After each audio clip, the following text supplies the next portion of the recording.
I have pressed all the buttons. And now, we start. All right. Just remember what I've taught you.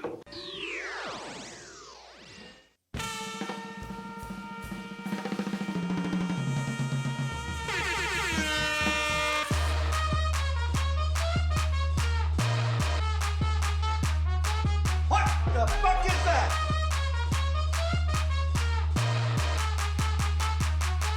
Hey, yo.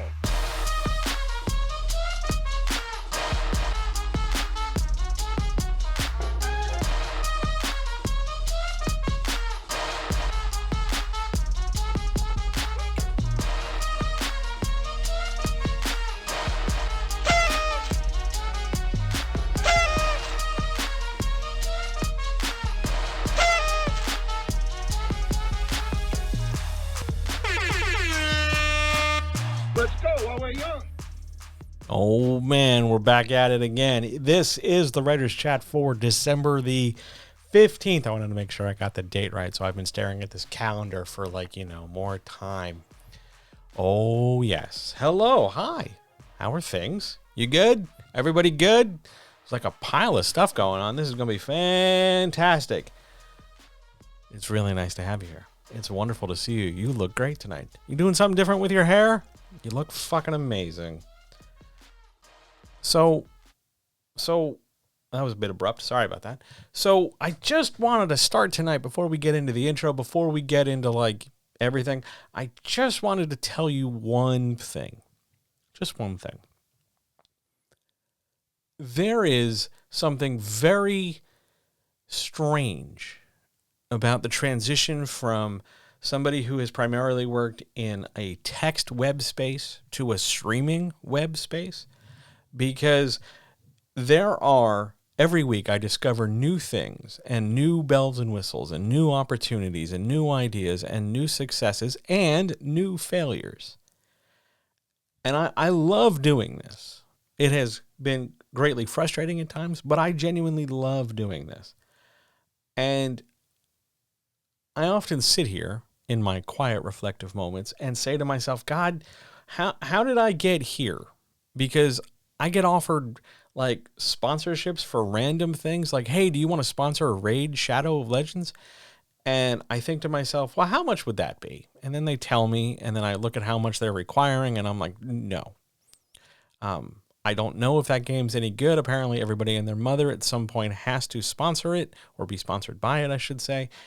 Just right now, right this second, I'm going to tell you this flat out. I would love to be sponsored by the Mead Stationery Company. Any company that is the purveyor of fine bathrobes or hoodies, and literally any indie wrestling promotion. If you can hook those things up, cool. Otherwise, no thank you. So far, so good. I'm sure that is subject to change over time. Just saying. All right. That all said, let's go do this intro.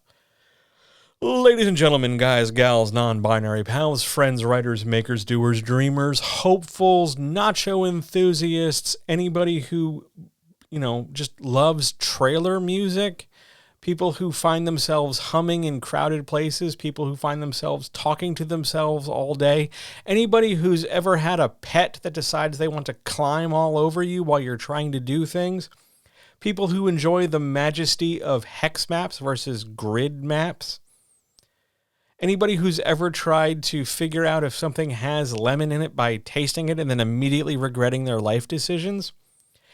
And most importantly, Team Butt, Team Armpit, and the comrades. Hi, how are you? Everything's great here. All things are green. All lights look good. It's so nice to be here in the Writer's Chat once more.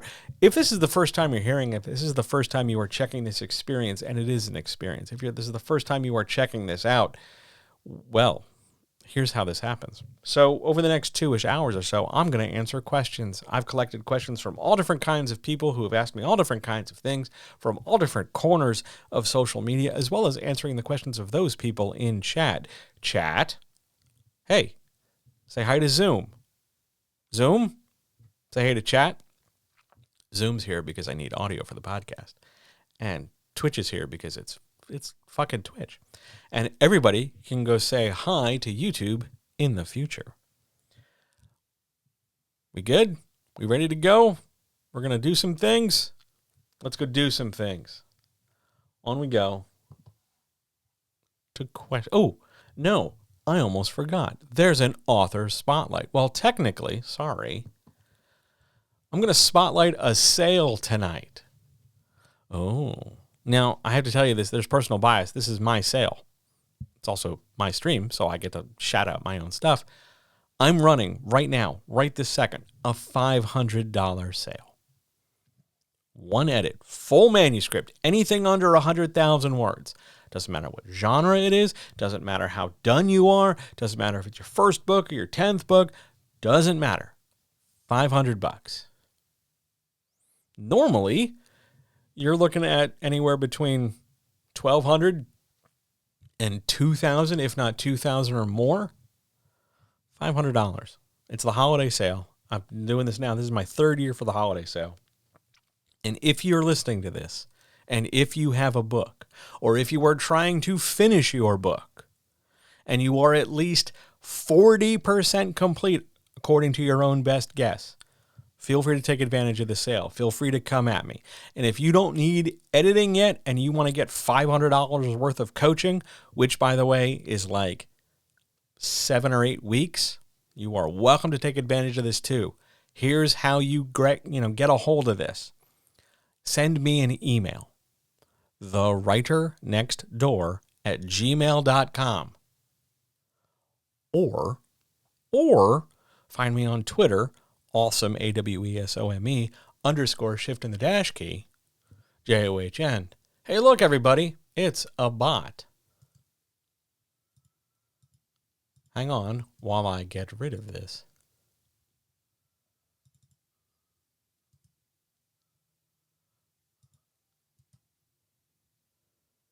No, I don't want to. Stop it. All right, I think I've got it. If not, I will deal with it later. There we go. It's been persnickety. Sorry. Cool. Done. Goodbye.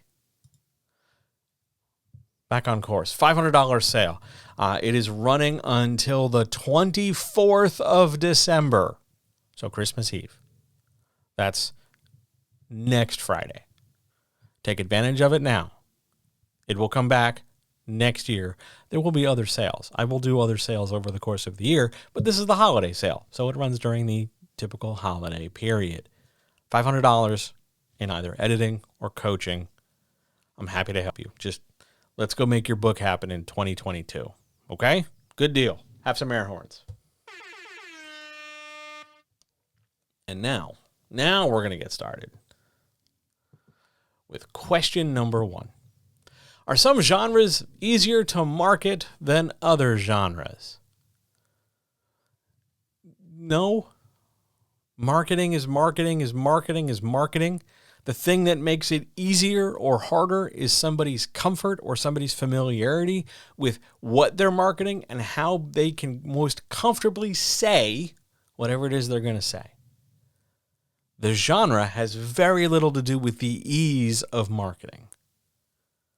Some marketing strategies are more popular in some genres than others. For instance, if you're writing, let's say, high fantasy with MPOV and loads of different characters, and they all look different, and some have stubble, and some are pretty, and some have long hair, and some have a bow and daggers, the very popular move, pretty much since the bashy animated era, I guess, is to take individual snapshots of your characters and make them stare off into space against a colored background.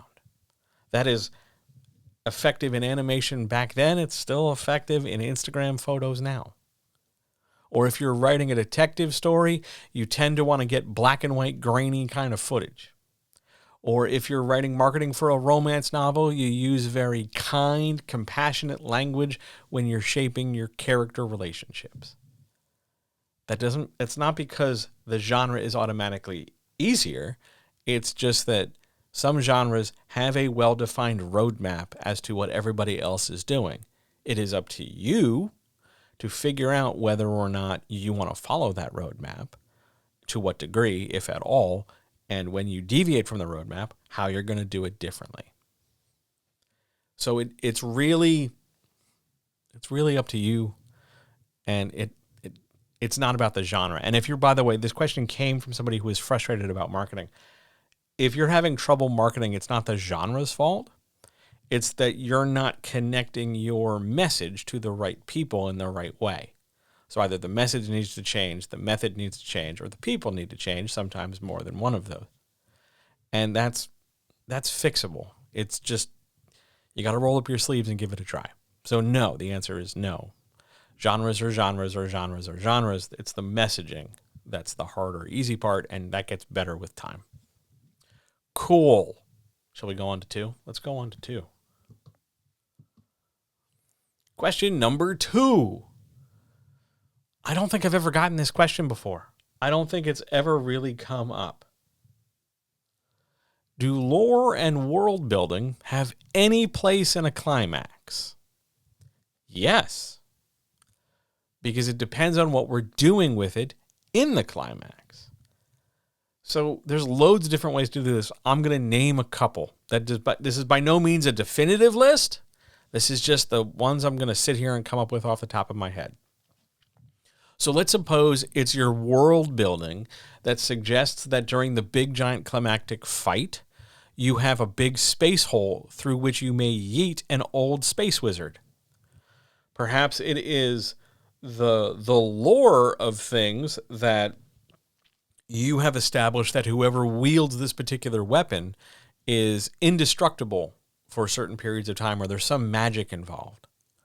Perhaps it is the lore that only the prophesied person can defeat the evil only after certain conditions are met, and those conditions happen to be in the climax. Perhaps it's the world building that allows you to craft the sort of stage for the final fight, so that there's not only a big hole that one might yeet a space wizard down, but also just a series of, staircases for your big climactic sword fight.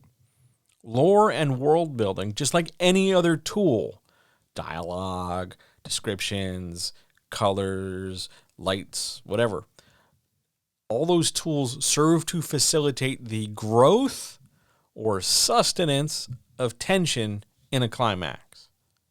Why are we mentioning these things? Why do we mention these things? Why are they coming up? Well, either because we're trying to make things more intense, or we're trying to maintain this intensity until we're done the climax. Lore and world building don't suddenly disappear. You're not going to add in new information. Honestly, if we had to pick a list of shitty places to put new info that all of a sudden comes smacking the reader across the mouth, the climax might be the worst part possible to add new info in, because invariably your reader will feel cheated.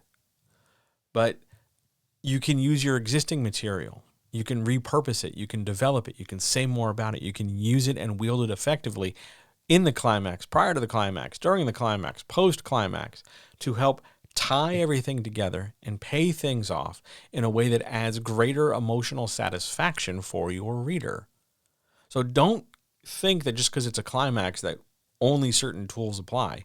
You have the full toolbox, and you should make use of it. I hope that makes sense. It's a great question. I'm surprised it hadn't come up sooner. I'm going to go to question 3.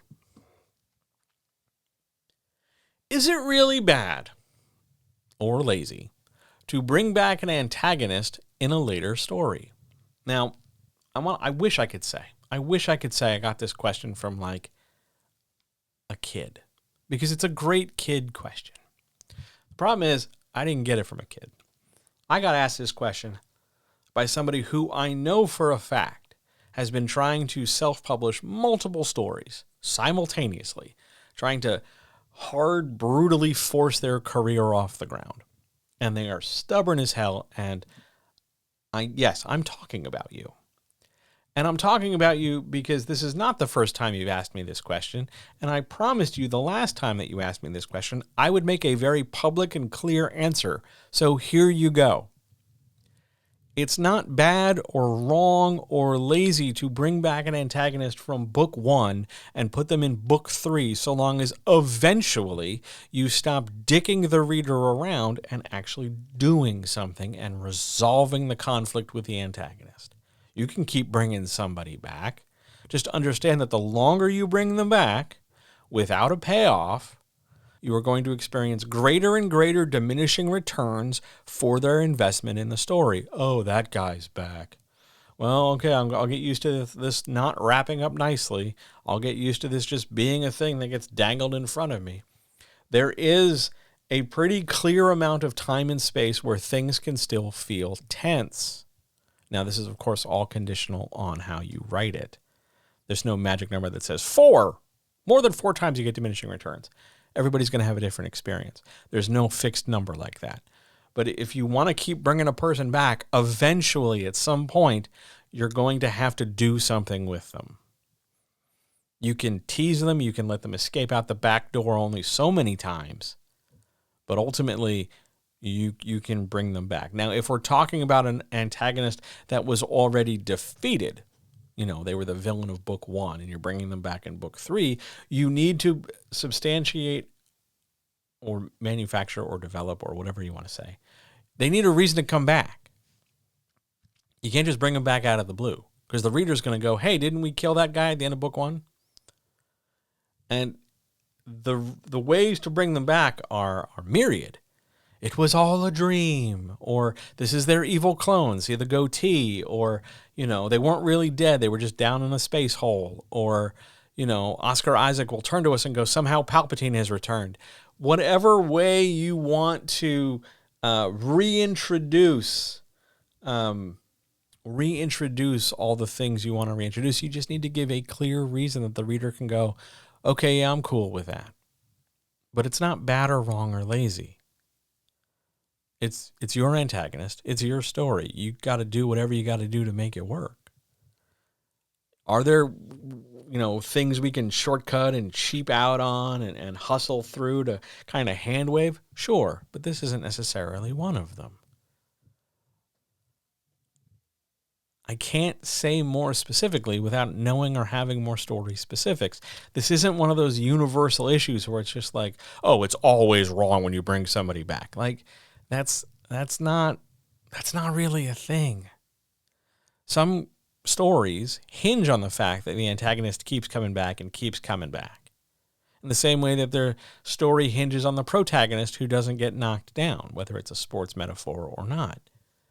It's not a universal thing. And what's frustrating about these questions is not that, oh my God, you asked me this question.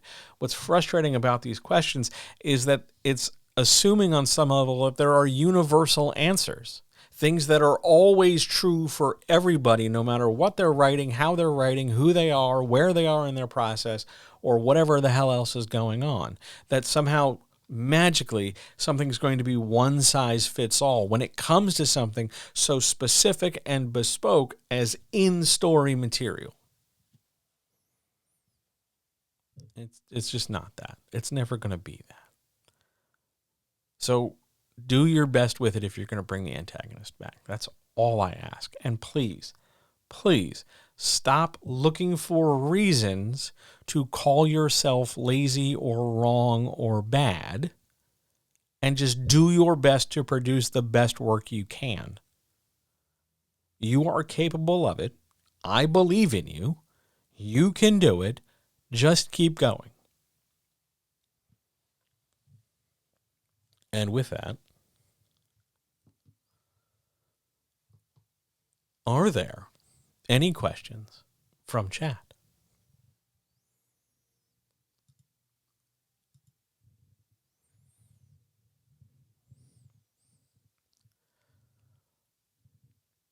I wonder if the bot had any questions. Other than, to tell me I can buy followers.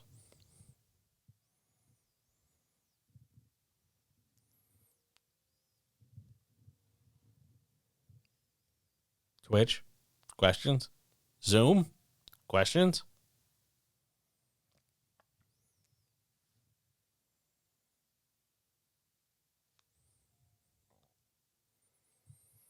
Okay. One thing I do want to try in January. I don't know if this will work, but one thing I want to try is I want to try and set up a call-in function where there's a number and you dial it, and then allegedly, I don't know if this will work. Allegedly, I can answer it from this board and answer a question essentially live. I've never tested it. It was apparently accessible via a software update that I did. I'm willing to try it in January. I could do it on Discord for Patreon people, absolutely. I just have to figure out how to set it up. That's going to be like Christmas breaks. One of Christmas break's many projects. But yeah, I think it's definitely a dimension in question answering that I want to get into. The wrinkle, of course, as usual, is that people have to have questions. So, questions? How do TV shows / streaming services determine how many episodes should be in a season? Oh, okay. Well, first of all, the streaming service isn't really the factor. It's more the writers and director and stuff, but that's fine. Cool. Here's how you figure that out. So if we're talking specifically about adaptation, let's start there and then we'll go to the independent, the free stuff that doesn't have a root. You look at your adaptation and go, okay, in this series, in this season, X number, we only have this run, whatever it is. We only have, we've signed on for X number of episodes. And it's sort of a test balloon, right? So then you look at the material you are adapting and go, okay, we know we've signed on for 6, 8, 10, right? 12, 13, depending on your streaming service, depending on the time, all these different factors. Let's use a number like 10 just because it's round, okay? So we know we've signed on for 10 because that's what we were offered, and that's what the creator and the producers negotiated with everybody. So we get 10. And then we look at the adaptation, the thing we are going to turn into our show.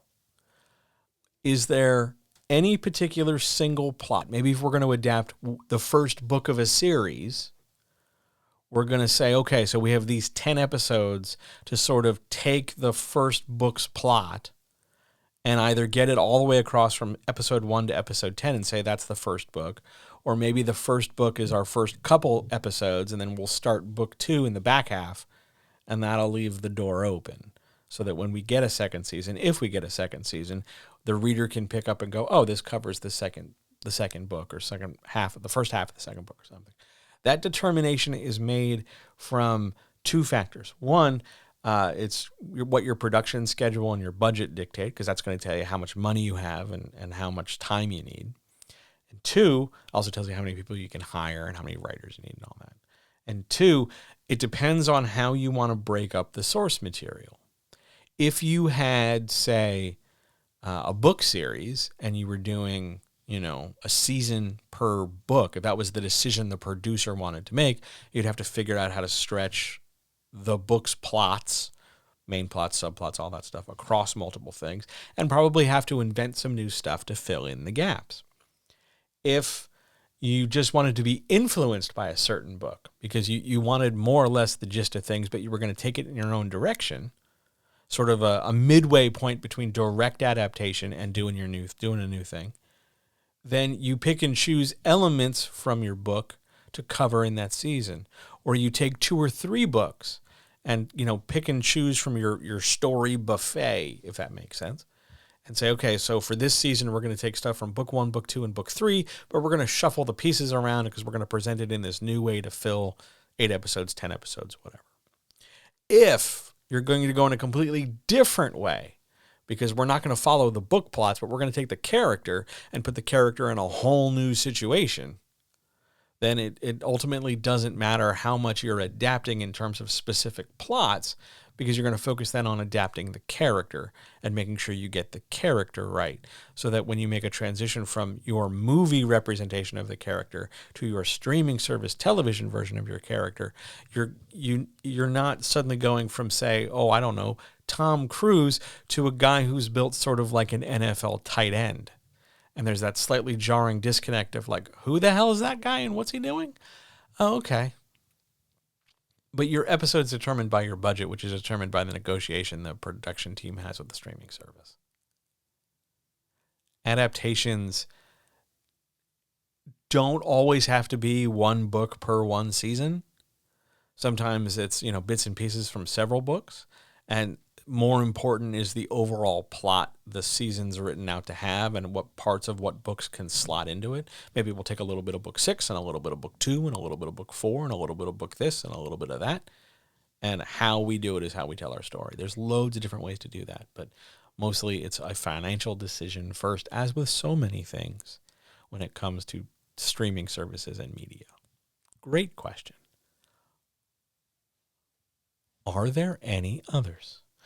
Conversely, by the way, when you, as a producer of this content, when you do your best to adapt it, but because there's so much you could choose from, and your audience has an expectation of needing to see certain things adapted as is, it was this way in the source material, it has to be that way in the TV show.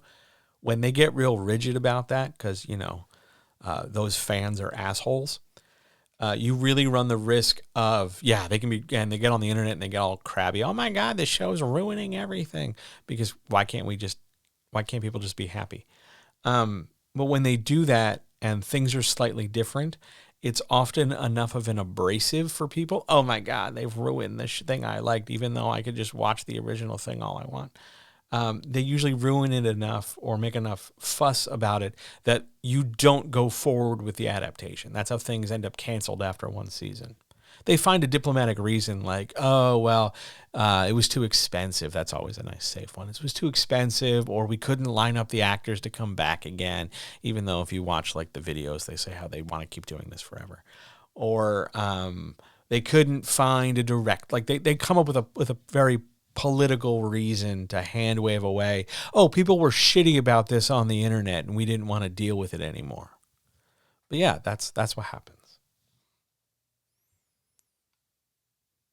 One of my favorite parts about the social media consuming I do is that I'm adjacent to a lot of those discussions because some of those people are my friends, both in terms of writing things and producing things and sort of reporting on writing and producing these things. So I get to hear little snippets of this and that and the other. And it's fascinating because then over there, like in the far corner of the room, I also get to see the fan response. And oh man, you'd think these products were not made by humans. You think they were just sort of produced magically out of the ether and that there's no humanity in the production staff or the writing team or the directors or the whatevers. Because, oh my God, they just keep ruining all the things we love. Because that's apparently what a streaming service does. It just produces content that ruins things. No one has ever liked anything on the internet. It's wild to me. Book purists. Yes. Book purists. It blows my mind.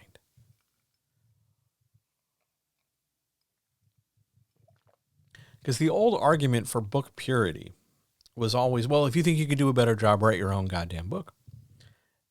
And I wish people would do that for more things. Like, oh, you think it's easy to direct a television show? Go ahead, go make a pilot. Oh, you think it's so easy to do this? Here you go, have a microphone, do what you got to do. We stopped doing that. I think we should go back. I really do. I think we should go back. Because it would really teach a lot of people the right combination of humility and education so that maybe everybody could be a little bit more compassionate to each side.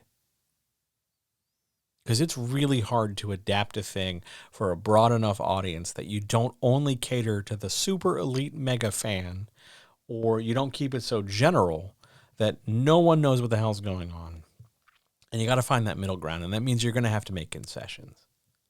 Just like editorially, when you get a book back from a publisher or you get notes from an editor, you're going to have to make concessions because you're trying to get towards an end goal, but it's requiring the input of multiple people.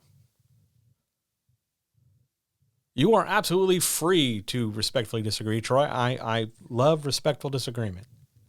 Adaptations will have to make changes for time and budget, but when you call your product an established IP. People familiar with that IP will naturally come into it. Yes, they're going to come in. Yes, Troy, absolutely. They're going to come into it with those expectations, but there's some level of this where the question becomes, are your expectations really super high? Like, are they too high? What would it take? Like, could somebody meet your expectation easily? Or would they have to be, this much of a fan to ride the ride? Would they have to it would be like ordering chocolate ice cream and being served strawberry. No, see, I don't agree with that argument. I'm not saying that it's ice cream, so it's got to be good enough. No, I'm not watching, let me think of an adaptation. Bebop just got canceled, so let's do Bebop. I'm not watching Bebop, and then all of a sudden it's going to turn into Dragon Ball. That's chocolate to strawberry, if I'm understanding your metaphor correctly. It's just that it's not chocolatey enough, or that it's Dutch cocoa as opposed to Breyers. If you're wondering what Breyers is, it's an American ice cream brand. Yeah, I get it, but there's also something to be said for you can't only cater the Wheel of Time. Yeah, I'm not surprised the Wheel of Time is doing this. People are, they will commit blood sacrifices to the eclipse and the planets and stars to make sure Wheel of Time is somehow right. It's just television. It's okay. You can still read the books and like them. I'm not surprised Wheel of Time is facing a great deal of pushback, because that expectation people have is never going to sync up with what's deliverable. Because there's always a combination of my expectation doesn't account for production, like either the limitations of human beings. Oh yeah, I'm sure Lord of the Rings is just going to be more of the same. You see it also with Marvel shows when all of a sudden they produce a series and then somebody complains about one thing and that becomes the defining quality. It's just hard. It's just hard. And I get that expectations are high for things because, oh my God, it's based on a property we love. Sure. I don't, but I get what you're saying. But all the same, they're not trying to make me happy. They're not you look at the the Netflix Marvel series or series I love. I even like Iron Fist. But Iron Fist is a great example because it didn't make me happy because it wasn't like what I expected, but it wasn't bad. I learned to cope with it. And Marvel has an established that's just Troy, that sounds a little cop-out-ish to me because you can just plug in a different person all the time. That's not the same. But if I'm looking at make my show look like this page, it's never going to be that way. And I shouldn't go into that going, it's got to look one-to-one because then I'm only setting myself up for disappointment. But if I go in going, okay, here's the source material. They're taking these 10 comic books. Sin City looked just like the comic. Yeah, Sin City looked just like the comic. 1 in a bajillion, it looked just like the comic. And Sin City is not something that is discussed nearly enough. It was very popular, and then it sort of sloughed off. So it's possible, we know it's possible, but is it likely? That's the real heart of this. That's the real argument here. Is, who am I aiming for? Oh my God, we made Luke Skywalker really old. That movie sucks balls. Well, we can't help that Mark Hamill got old. And we told a different story because we picked a different director. And depending on how you want to frame your expectation for what is or isn't a certain thing, you get a different experience. I think, now maybe this is just me and my age is showing, but I think it's okay if things aren't entirely always how I want them, because that would encourage me to consider growing past my comfort zone. And I can look past, oh, well, yeah, he's not tall enough, or, I always thought the sword looked different, or maybe the magic CG budget could go that way. Okay, But at the end of the day, am I still getting the bulk of my enjoyment? Am I still getting more or less like in the ballpark of something that I'm like, yeah, this is pretty good? If I'm doing that, I'm okay. It doesn't need to be, I have to have it this way. I'm old. I don't want to fight on the internet anymore about it, you know? Like, I used to do that. It was tiring. I didn't have anything else going on in life other than that and drugs, but I don't want to do that anymore. I don't know. It's one of those exhausting topics too. For some reason, it's just like, man, it didn't turn out. No, we can't make everybody happy, even if it wasn't television. Even if we wrote a book and we lifted a plot from a public domain novel, like if we did a modern retelling of Dracula, right? Public domain, Frankenstein, that too. Somebody somewhere is going to go, oh my God, it's not enough like Dracula or enough like Frankenstein. But somebody else might go, holy shit, this is what I want. Isn't that good enough? Isn't that okay? I think these are the things we all need to think about more often, at least when it comes to adaptation. But I do love a good discussion about it, though. So thank you for that. Shall we move on?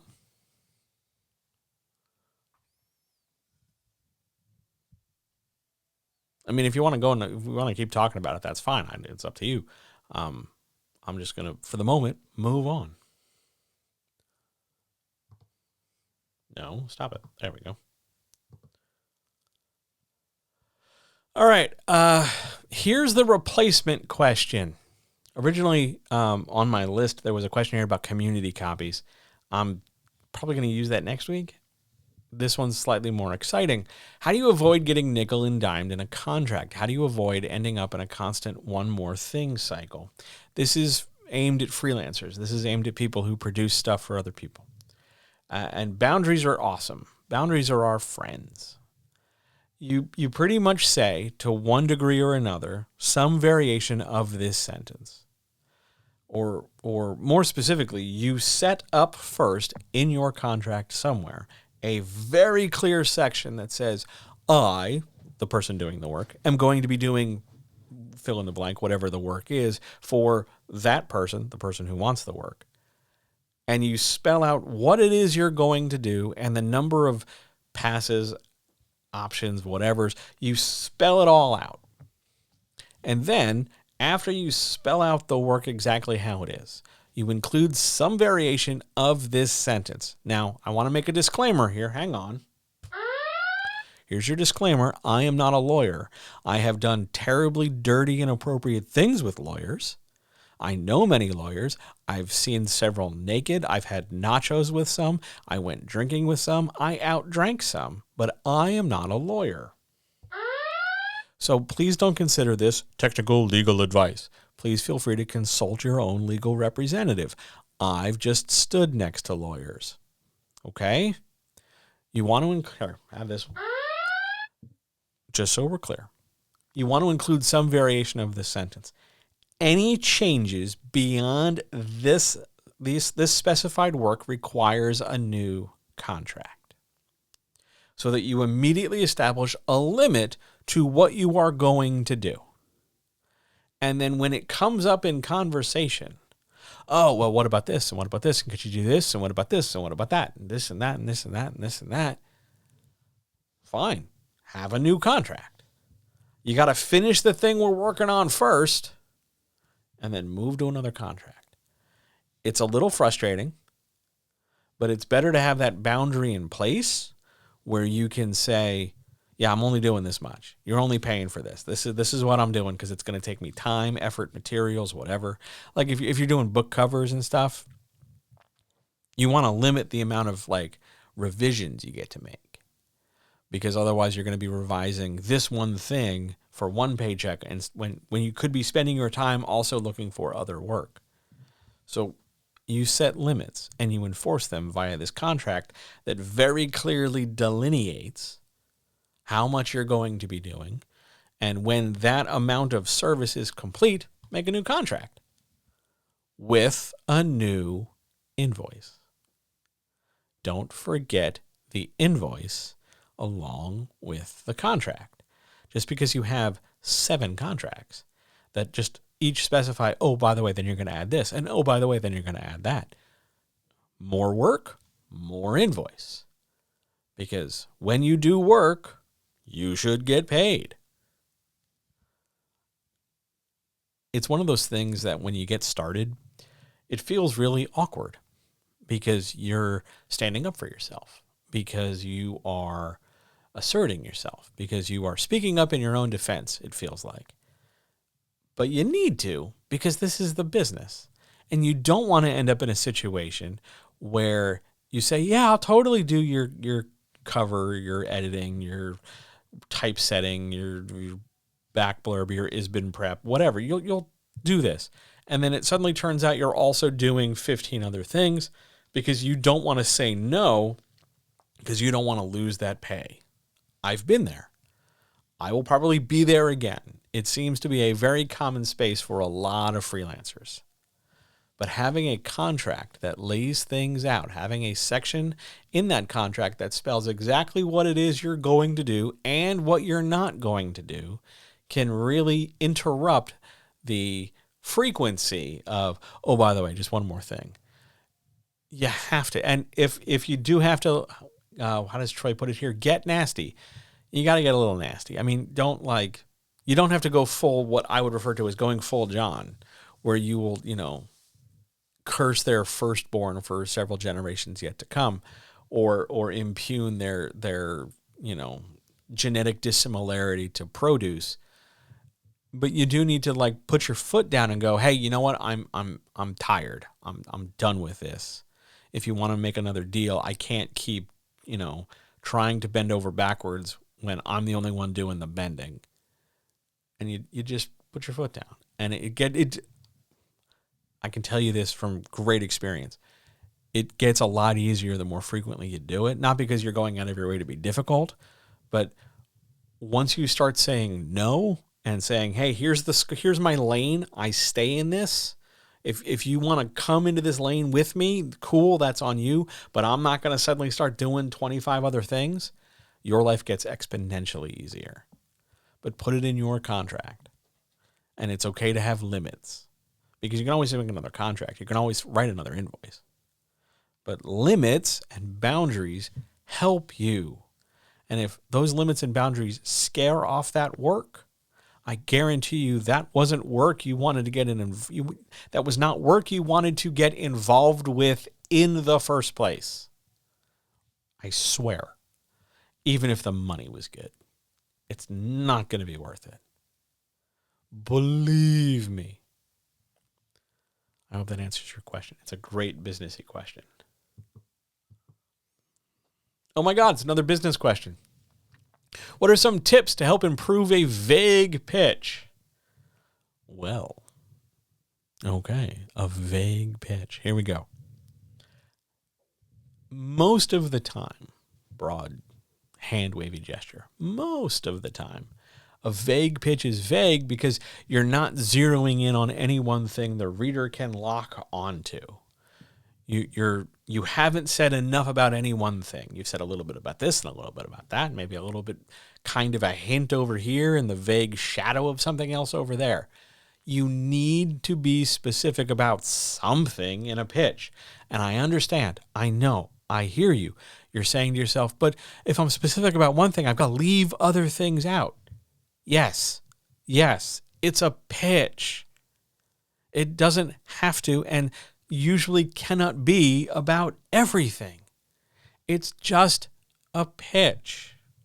For example, if I was going to tell you, hey, you should come check out the writer's chat, I'm not always going to start with, by the way, there's some banging music at the opening. Nor am I going to talk specifically about, well, I answered this question, then this question, then this question. I'll speak about it generally. Or maybe if I'll talk about the pitch, I won't even talk about what I respond to, but I'll talk about the opportunity it provides.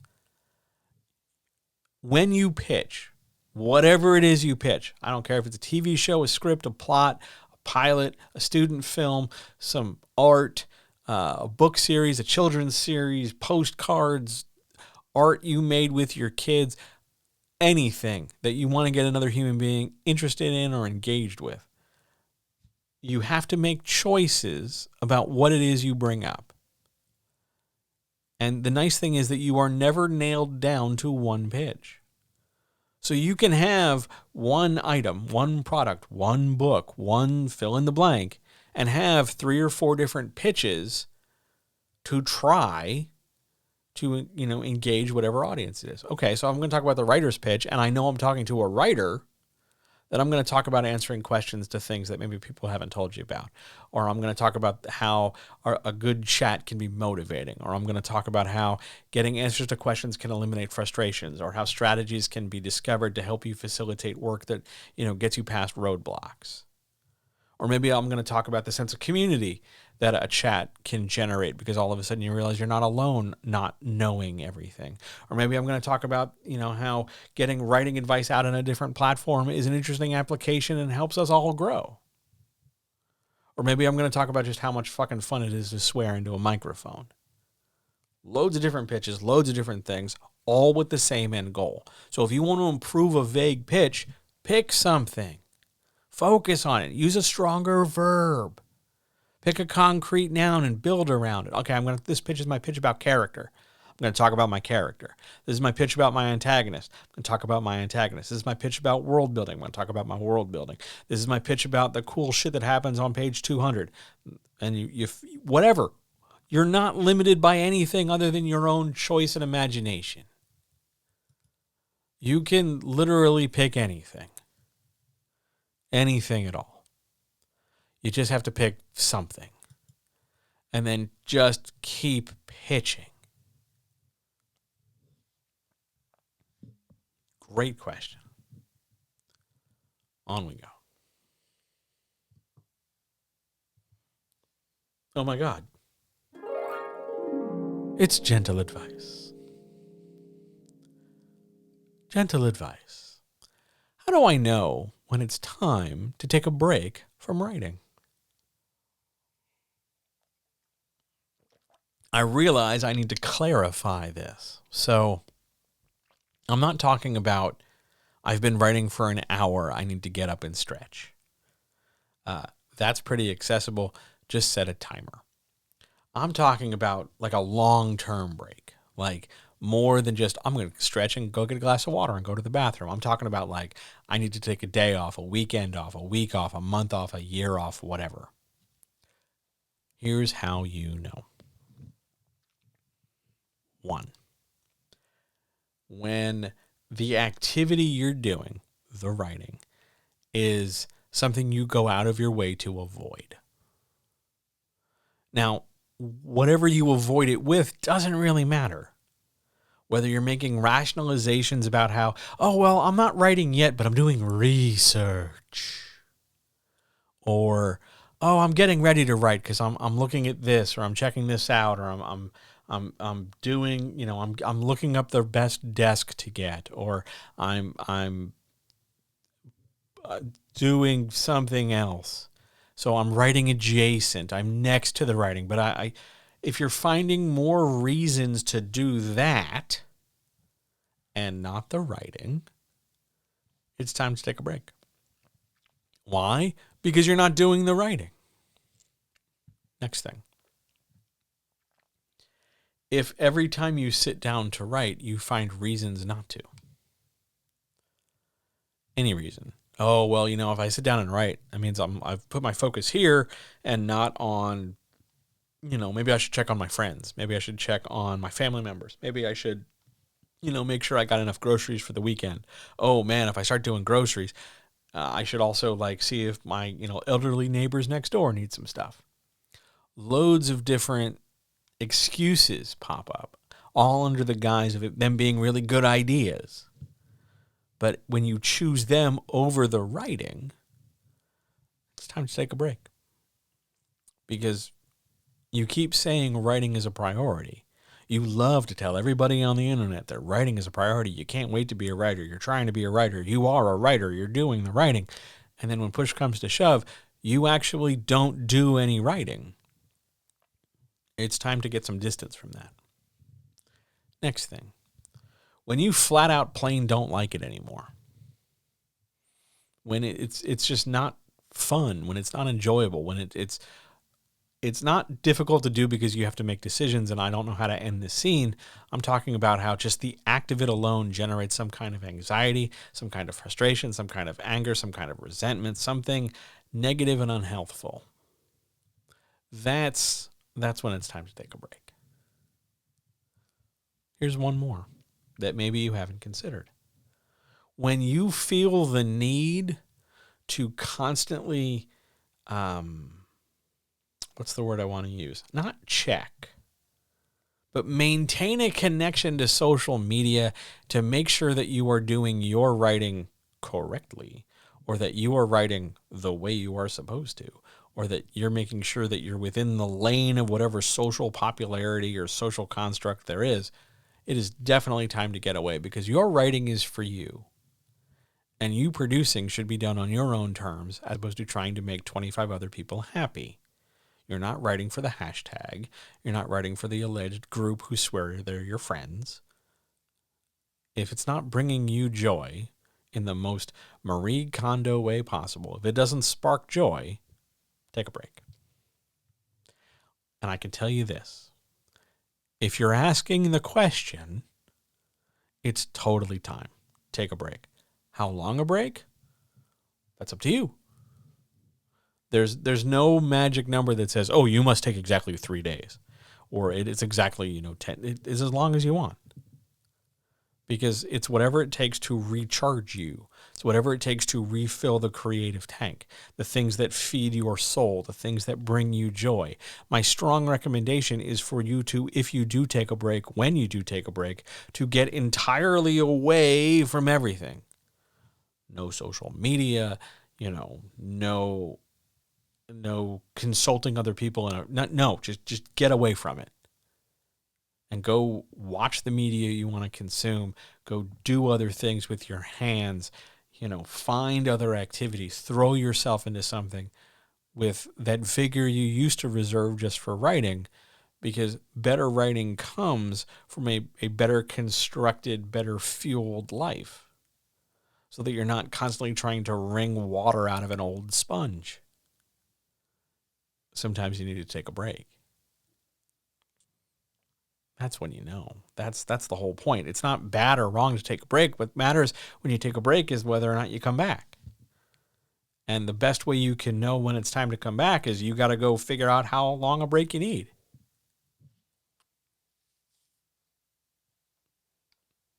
That's the best answer I got for this question.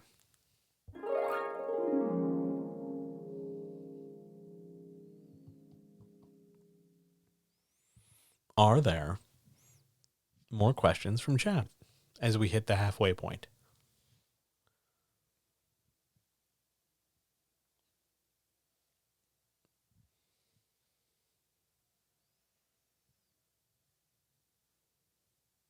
It's been a long enough day that I don't actively remember what the 7th question is, so I can't exactly tell you to get hype for it.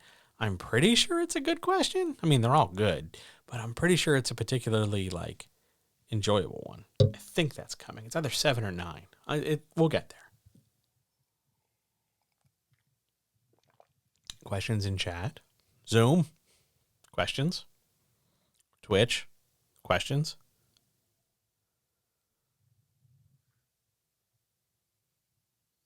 Yes? No?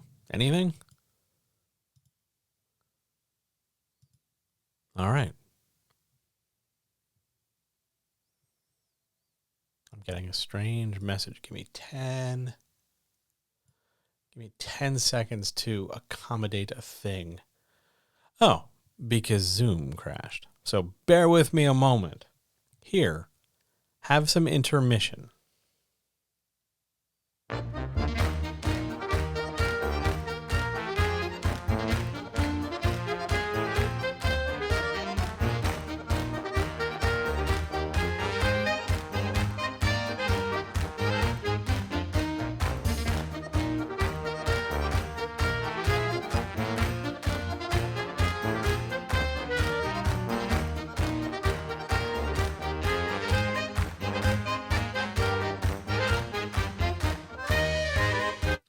All right, we're back. I think we're back. Are we recording? I think we are.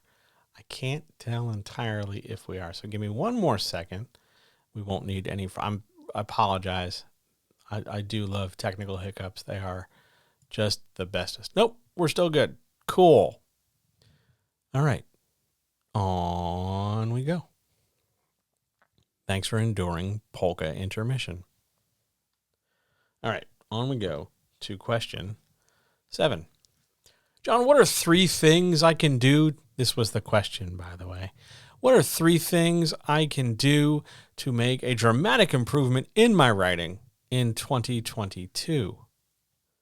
And Zoom crashed again. That's fine. Anyway, here we go. 3 things you can do. Progress. Yeah, I'm aware. Thank you, computer. 3 things you can do to make a dramatic improvement in your writing in 2022. It's like this. 1. Do your best to take care of yourself. Or to put it another way, find a professional you can talk to. Now, maybe that professional is an editor. Maybe that professional is a writing coach. Maybe that professional is a workshop to attend. But you can do specific things to help facilitate your... Hang on a minute. Now my chat's being weird. All right, there we go. Sorry, guys. It went wonky for a hot minute. I apologize. Isn't that exciting? I apologize for all the delays and issues. I think I've got them straight now. Anyway, I'm coming back to this this point. Yeah. 1, talk to a professional. It will make your writing better, whether that's an editor or a writing coach or a workshop or a class or something. Go get professional help. It will help you find what you can make better. It'll help you figure out how to make things better. It'll make a difference. Okay? 2nd thing you can do. Go get professional help. Therapy, some kind of actual trained person who is not bound by a hashtag can actually help you deal with what has doubtless been 2 years of hardship, trauma, and stress.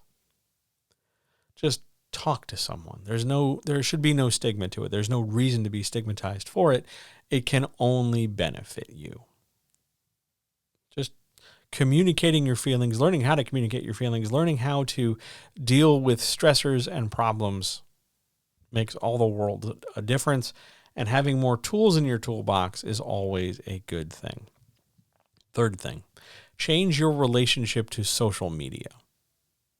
Absolutely far and away, this is the best piece of advice I can give you, because generally one of the things that most frequently holds back the most number of writers is the absolute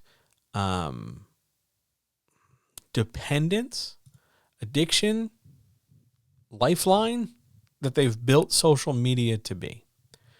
And I'm talking not just Twitter or Facebook or Instagram, but I'm also talking Discord and groups and different things where they have, oh, hey, look, now we're streaming. There we go.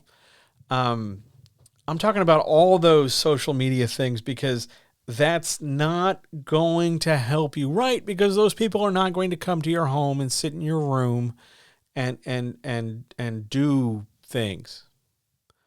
I will offer you later on a solution. I think the gentle advice in 12 is a good technique for this. But for now, just understand that you boundaries are your friends, and getting help for what ails you is good.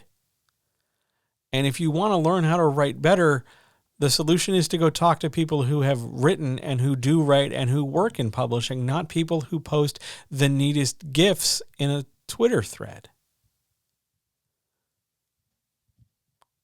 Either you count on their expertise and you want to help yourself get better, or you just want to go through the motions.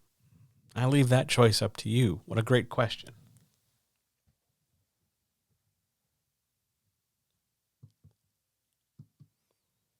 On to question 8. This might be my favorite question of the night because I've waited for somebody to ask this kind of question for a while. Do hetero and queer romances follow the same structural rules, even if the relationships they're describing are different things? Yes. Yes. I understand that there is a huge world of difference between for example, a hetero-monogamous relationship and a queer polyamorous piece of relationship geometry. That while the same tools are in play, communication, honesty, expression of feelings, shared interests, shared space, boundaries, limitations, access, etc., they're differently shaped things with different needs, different interfacing, different styles, different methods, and they require and call for different applications of the same tools. But how we put them to paper, how we get those ideas across, that's going to be the same. You're going to write it with a protagonist. You're going to write it so that there's conflict. You're going to write it so that there's overcoming conflict by growth and character change. You're going to write it based with, a setting and some world building. You're going to follow all the rules of storytelling. You might have to focus on some parts more than others, depending on the kind of romance you're writing. For instance, in polyamorous queer romance, you're going to have to spend a bit more time developing the relationship because the relationship has more moving parts and people. And if you're writing, let's say, hetero-monogamous romance, you're probably going to want to spend slightly more time developing single protagonist feelings because they're often frequently wrote in first person, so you're going to want to stay in the character's headspace a little longer. But by and large, you're using all the same tools.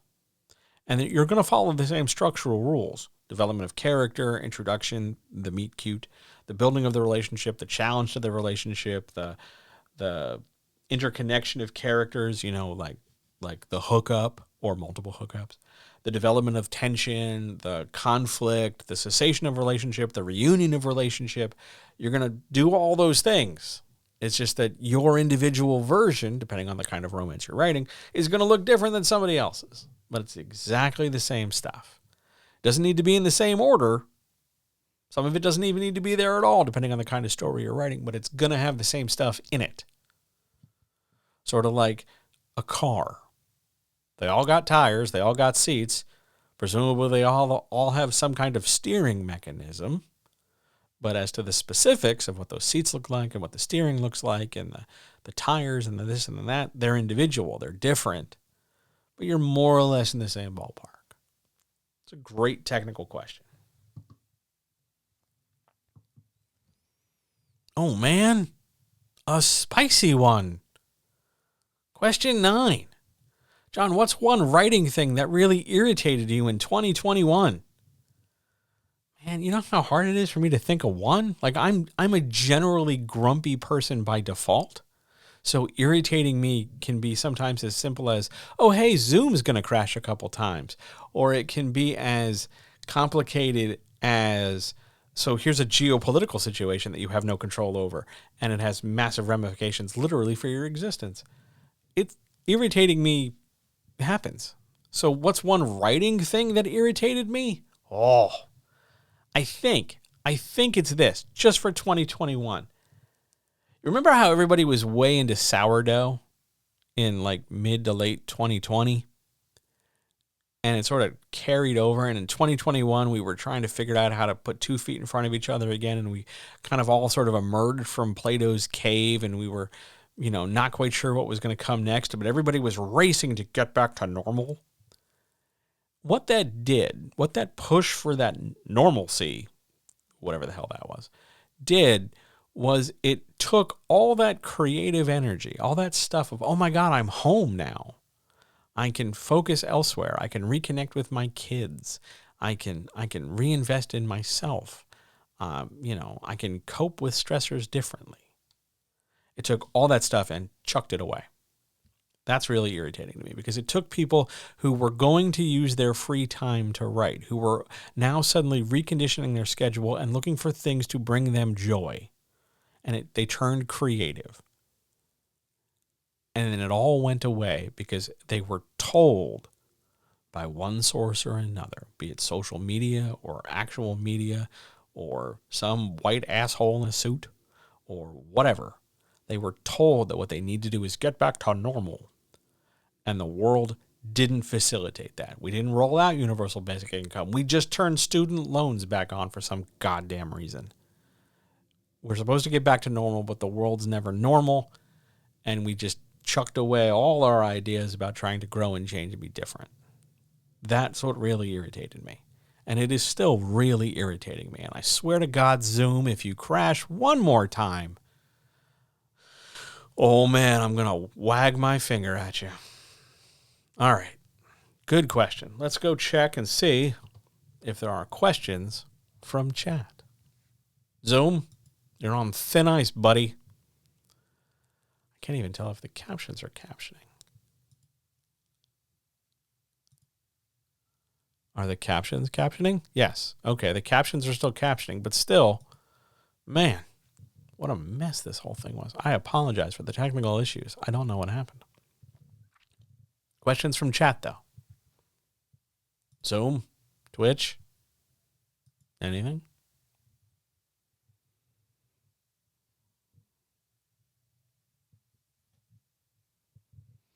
Else we will march on.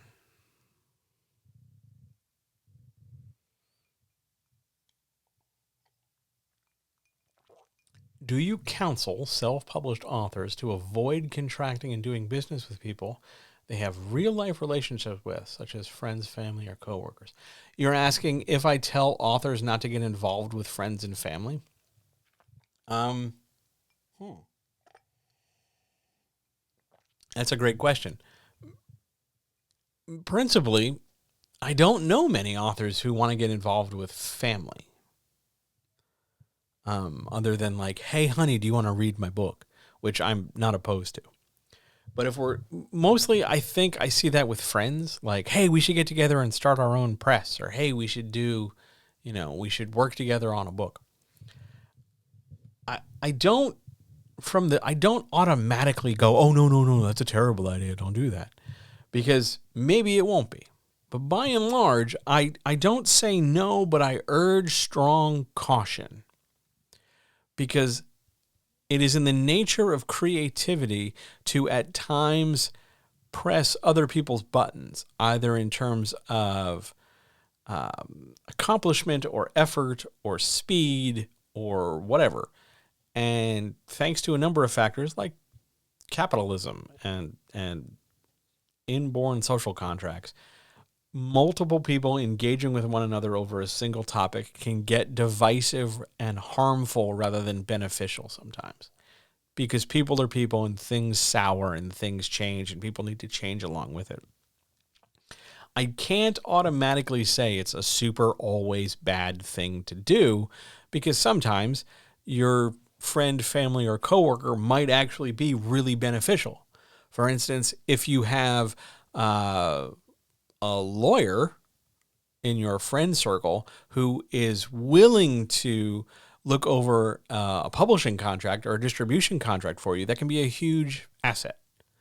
If you have a family member who is willing to, give you, loan you, spot you the money you need so that you can pay for a cover, that can be fantastic. And if you have a friend who's willing to cut you a little bit of slack on, paying an invoice on time, or is willing to offer you some feedback for minimal remuneration of some kind, like, hey, just promise me you'll send me that recipe for lasagna and I'll read your shit. There's not always an automatic downside. I urge caution as opposed to avoidance. I can tell you there have been situations where I've gotten into business with friends. And when the idea of business overtook the idea for why we got in business in the first place, I personally checked out because my connection with things was way less business oriented. That didn't excite me. That didn't make me, like, yay, business is great. I hated that stuff. I didn't ultimately care. I probably should have, And I think if you came to me now with that same stuff, I might care slightly more. But all the same, it stopped being about, hey, we're trying to move towards this goal. And it became more about we are bogged down in the bureaucracy of things. I don't know. I don't know off the top of my head. I really don't. If I would ever sit there and go immediately, no, don't do it.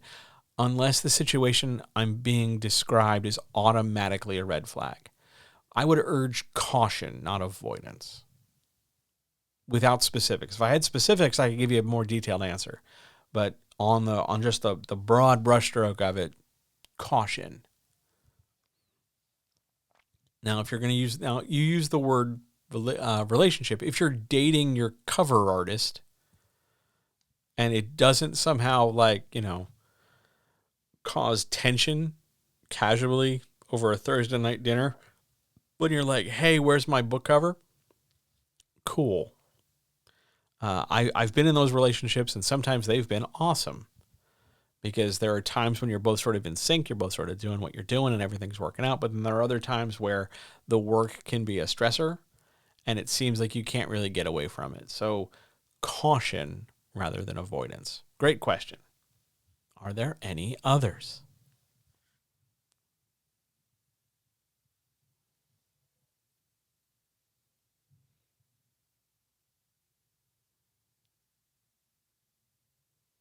I do want to point out, you use the word contracting. A lot of friends who don't have any prior experience are often intimidated at the prospect of like, hey, here's a contract. For some people, that can really suggest a level of mistrust or distrust that you don't intend. People get freaked out. Oh my God, you don't think I'll keep my word? And it often requires not so much a tap dance, but a very careful, no, it has nothing to do with whether I trust you or not. More it's a matter of, I need this for my records. That's always a nice, safe way through or out of the situation. And you just you don't fault them for it. You just say no, I need this for me. This is like a business thing. You're fine. You keep doing what you're doing, but I just need to write it down. I've had to do that a few times. It happens. And now I'm at a point where I've been working with certain people enough times that they know to expect oh yeah, just send me a contract. It's cool. But from the jump, use caution. Because sometimes those resources those people are the only way you'll get those resources. Sometimes the only way you'll get your first cover is by talking to a friend who makes covers. It just happens. Good question. Are there others?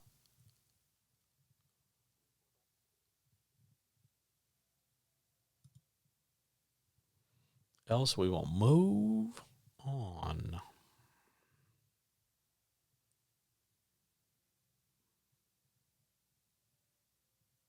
It occurs to me, just as I'm sitting here looking at the questions I have left, this isn't always going to be 2 hours. I think that's a John thing. I think that's a thing. I think that's a hurdle I need to navigate. Just saying that out loud, mainly so that it goes into the public record and documented in the recording. Interesting. Anyway, that's a me thing for later.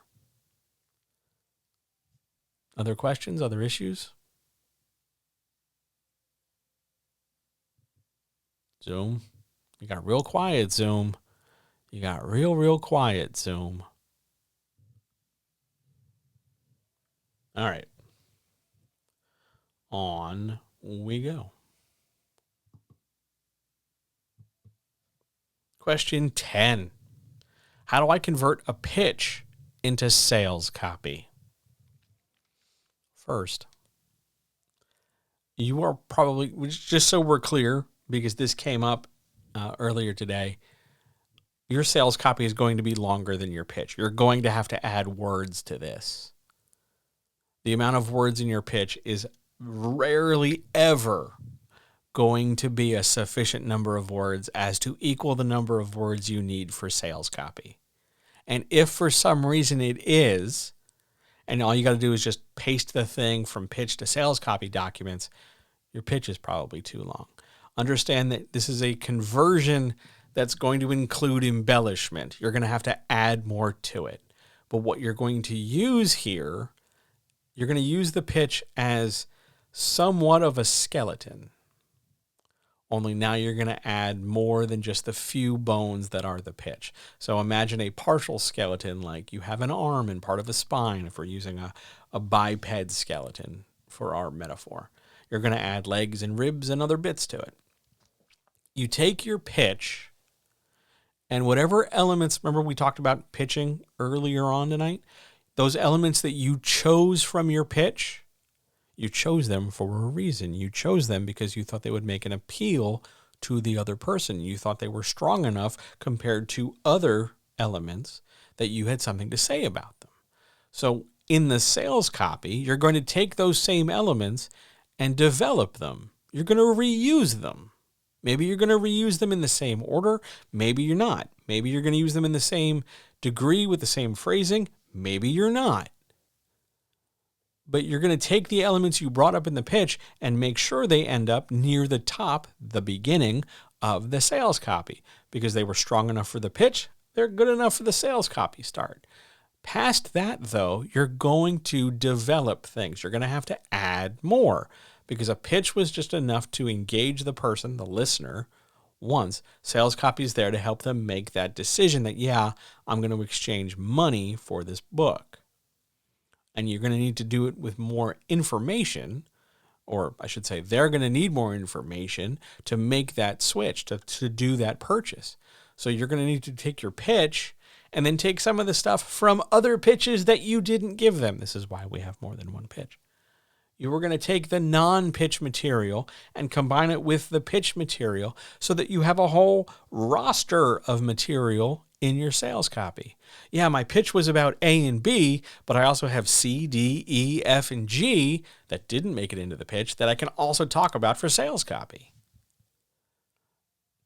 Your pitch is a starting point. It's the first initial steps. And then the sales copy takes it and develops them and then adds to it, all the while leading the reader to say, like, yeah, I've got enough information here and I feel strongly enough about it that I'm going to press the button and purchase.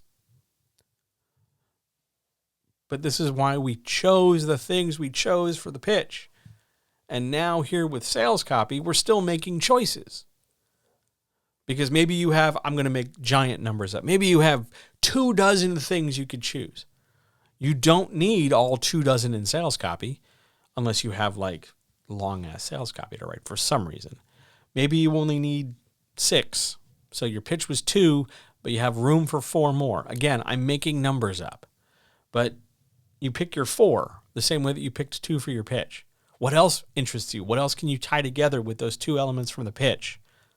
How can we thread something through 4, 6, 8, 10 things in your list of possible topics so that we can present a packaged idea? Again, the sales copy isn't supposed to and doesn't need to touch on literally everything. You don't have to. You're not going to. Stop trying to.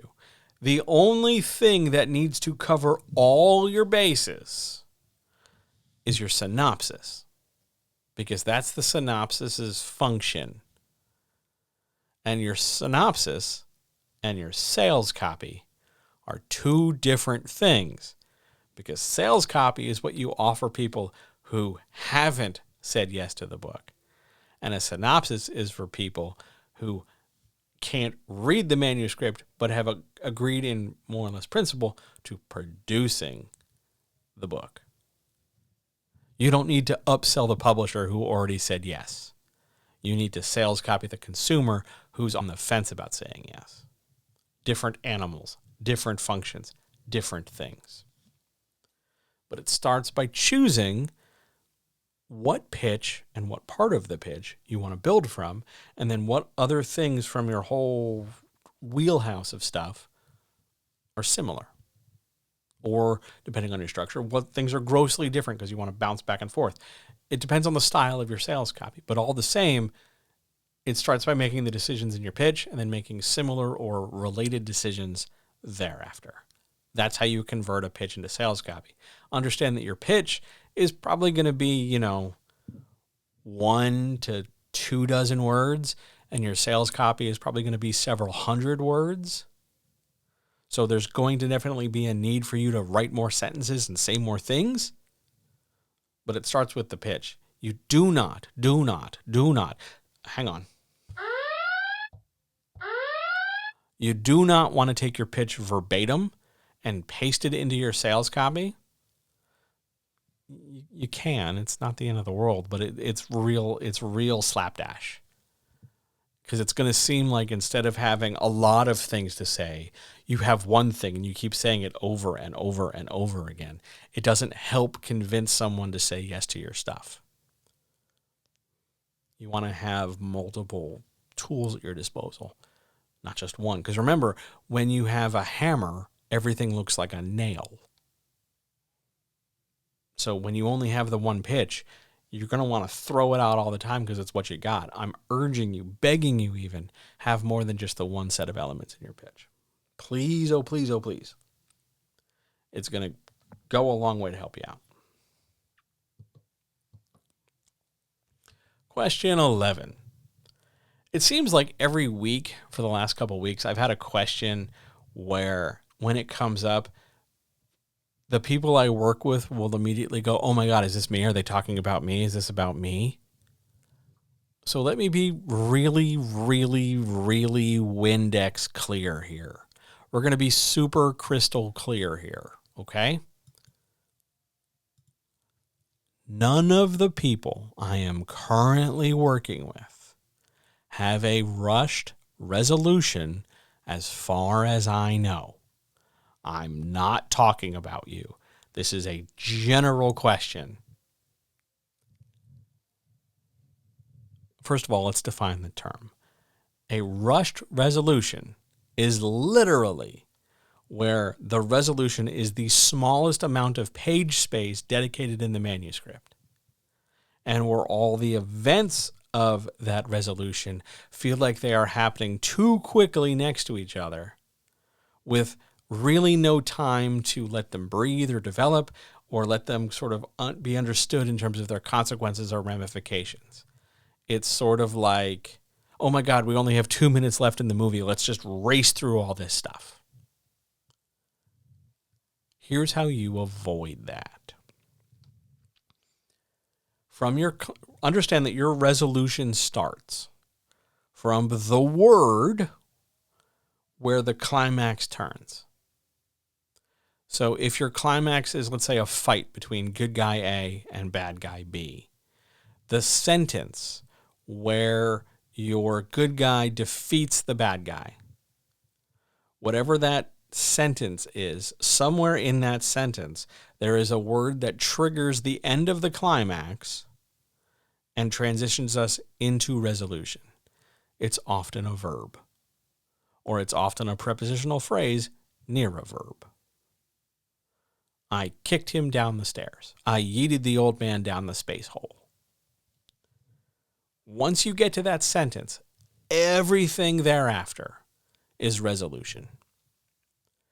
So you want to make sure that just like we spent the majority of the second act building towards the climax, the latter half of the second act and the climax itself and all the baggage you brought up to that point facilitate a resolution deploying the components it has at a pretty reasonable stretch. Yeah, if you need to jump time, if you need to speed things up chronologically or chronometrically so that all of a sudden we know that 6 months have passed, that's fine. I'm not talking about that. I'm talking about you've got, I'm going to make some numbers up, 310 pages in your book and your resolution is page 306 to 310. And somehow in 4 pages, you have 25 things happening, and you're not really describing anything of them. You're just hitting, this happens, this happens, this happens, this happens, this happens, this happens, this happens, over and over and over and over again. That's a rushed resolution. If something in a resolution is going to happen, just like if something was going to happen in the second act, there are going to be consequences for it.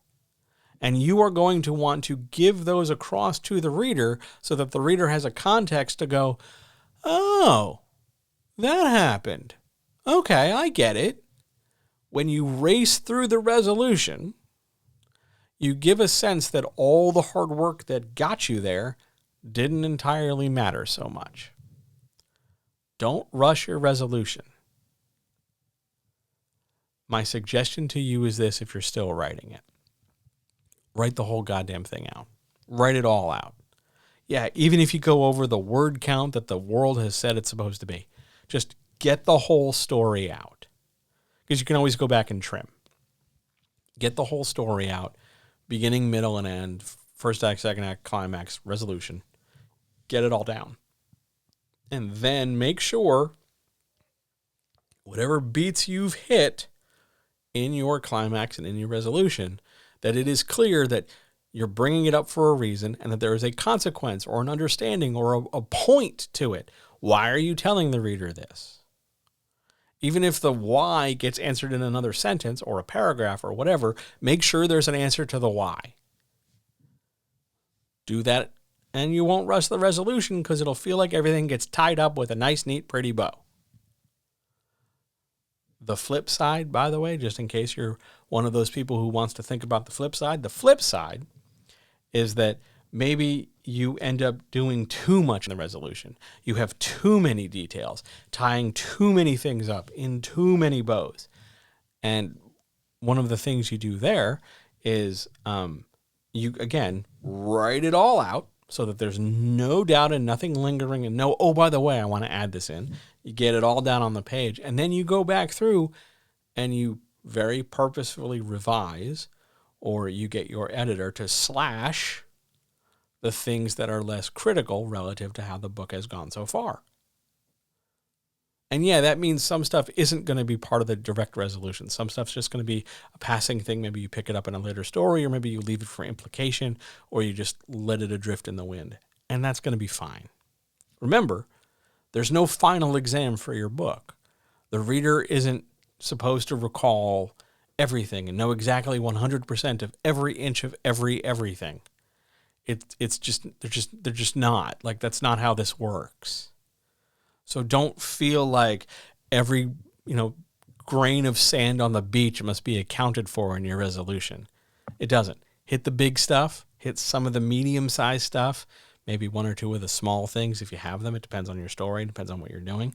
But hit the big stuff and some of the subordinate things around it, and it's going to be just fine.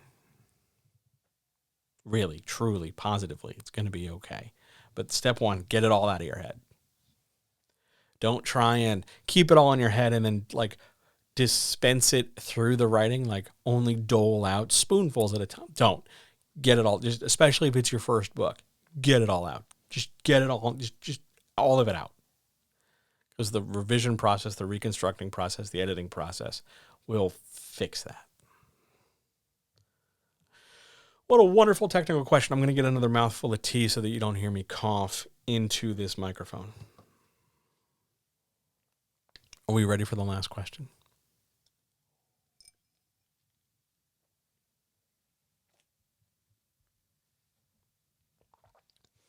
It's a biggie. Question 12.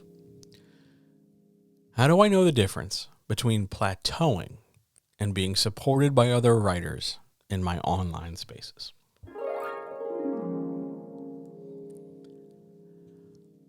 I have a John Fession to make. If you've never heard me make a John Fession before, a John Fession is a confession that John makes. And they range in seriousness and complexity. But here's today's John Fession. I've been thinking about this question for a long time. It did not come in this week. It came several weeks ago. And I have put it off until this moment because I wasn't sure I had a really strong answer. Because as you might expect, as somebody who helps writers write better, of all different stripes, of all different stuff, self-publishing, traditional publishing, whatever, I end up in a lot of writer spaces. I end up in a lot of writer spaces online. And in 99% of them, I'm very happy in my role, especially when I'm in charge. But I'm very happy there. But there are so many people in those spaces who are just sort of there. and they're just taking up space. And I know they're present, but I'm not really sure what they're doing there. Now, it's not always my place to question. It's not always my place to prod and poke. But all the same, it leads me to think about why they said yes to coming in that door. Why they're there in the first place. What are they getting out of this? And I'm not saying that because I think everybody has an agenda or something. I'm saying, like, you're here. You log on to this website. You do this thing. You load this software. You click this button. Why? Which, after some thought and after sort of paying attention to who speaks up and who talks and who sits back and who, waits and who asks questions and who doesn't and who keeps feeding the excuse machine in terms of one day when the money's ready, or one day when the planets align, or one day when pigs fly, or one day when this happens. I look at all that stuff and I start to wonder, not only what are the people doing there, but what is the function of the space? Because there are some spaces I'm a part of that serve a very clear role. This is the space where we talk only contracts. This is the space where we only talk about, genre construction. This is the space where we only talk about supporting, these sex workers or something. And there are other spaces that are just sort of spaces. Now, maybe they're framing themselves as some kind of oasis in the desert of things. But even an oasis is functional. It's a chance to rest. It's a chance to, seek shelter from the heat. Or maybe it's, productive. You're in this space because you're trying to do something. And I watch a lot of writers tell me, oh man, John, I'm going to do a ton of stuff. I got this plan and I got that plan and this is going on. I'm going to do this. I'm going to do that. And they never really seem to get past the thinking stage. They never really seem to get past the I have an idea stage. They never really seem to get past the one day ... stage. And the space they're in lets that fly. Like, they don't question it. They don't push it. They don't challenge it. They don't do anything with it. They just let it happen over and over, more and more. Now, maybe that's because they're afraid of losing that person from the oasis. Maybe that's because they're afraid of rocking some boat. I can understand that. Some people are conflict averse. Sure. But it leads me to wonder about writers who come into spaces with the intent of actually doing something versus the writers or people who say they're writing who come into spaces who just want to take up space because they want to be near writing or whatever. It just seems like a thing to do at the time and they're just kind of there. Plateauing, to go back to this question, plateauing is the idea that where you're at, location-wise, and where you're at craft and skill-wise and productivity-wise is not working towards your benefit. You're just sort of there treading water. It might be nice, it might feel safe, it might be comfortable, it might be familiar, it might be easy, but you've traded your progress to goal and the urgency in your progress towards goal, you've traded that for this comfort. You've traded that for this blanket. And it's nice, and it's always nice, and it's I'm not talking about kind, but it's always cuddly. And nobody ever really pushes, and nobody ever really shoves, and nobody ever really comes in with a thing, and nobody's ever too pointed. And that's the difference. Because when you're supported by somebody, truly and genuinely supported by somebody, there are going to be moments, there are going to be times when they have to, when they have no other choice but to tell you something that does not leave you comfortable. Because when someone supports you, they don't just round off the edges and wrap it in bubble wrap.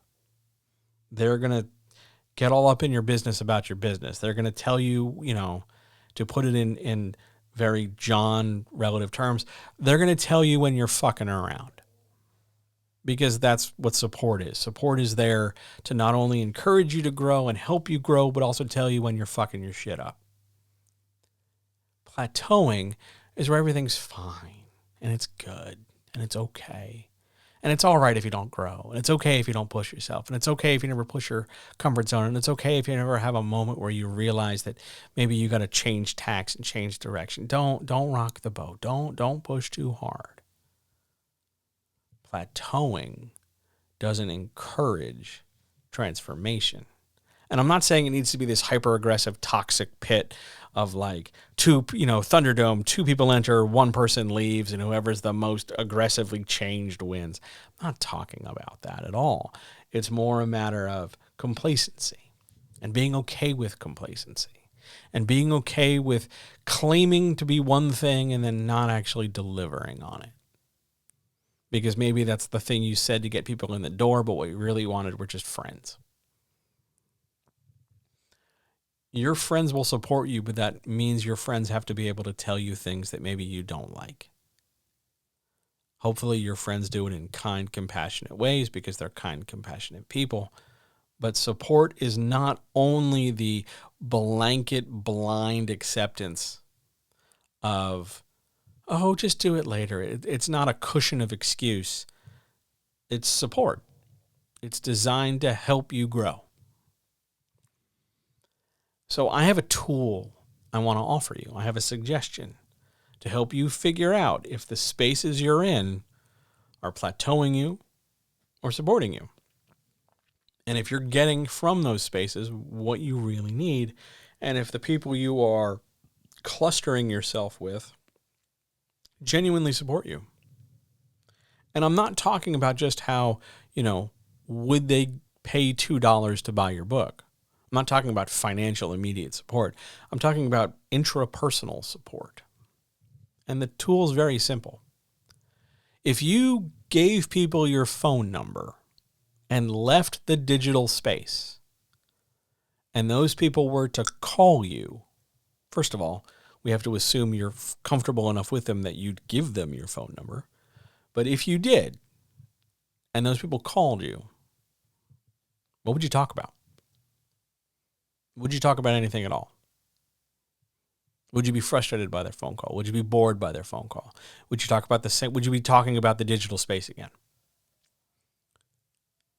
My challenge here, my question, my prod to you, my little bit of poking under the skin is these people around you, the ones who aren't entirely helping you get better at writing, or the ones who are just kind of ticking the box for you in terms of, okay, you wrote, tick. Not you wrote better, not here's some feedback, not hey, this thing sucked, try it again.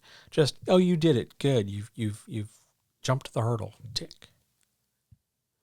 If you gave them your phone number, assuming you would, could you communicate with them? Or is this just an experience where you just talk to them through this one medium because they're just your friend in this one medium and the writing is incidental and their communication is incidental because you didn't really want support, you just wanted a friend, and that's fine if you just wanted a friend because we all need friends. But don't come in there saying, this is a writing space, you're going to become a better writer, and the writing never happens. Or the writing never grows because you're not encouraged to ask questions and you're not told, hey, here's a space for that, and here's how you do this, and here's how you avoid this, and here's this tool, and I'm sharing this, and I'm sharing that. And you're not collectively trying to get everybody better. Because some spaces are not that. Some spaces are just oases in the desert, and that's fine. But then they're not really writing growth spaces, are they? So how do you know the difference? Support includes challenge. Support includes discomfort. Support isn't always just pats on the back and pats on the head and we walk on eggshells around things. Support is, I'm with you until the end. We're back to back in the trench, old chum. When things are hard, it's hard for me. And when we're in this together, we're doing this together. And our goal is always the same, to get from where we are to where we want to be. And a rising tide will carry all the boats. So let's make sure we're doing everything we can every day to lift that tide together. Here's my progress. What's yours? And if I feel like you're slacking, I'm going to tell you, like, hey, pick it up. Let's go. We're in this together. We're trying to grow. Versus plateauing, which is just, hey, hi, it's Tuesday. We're going to, have a Tuesday together. Where growth is not the priority. Where writing is not the priority.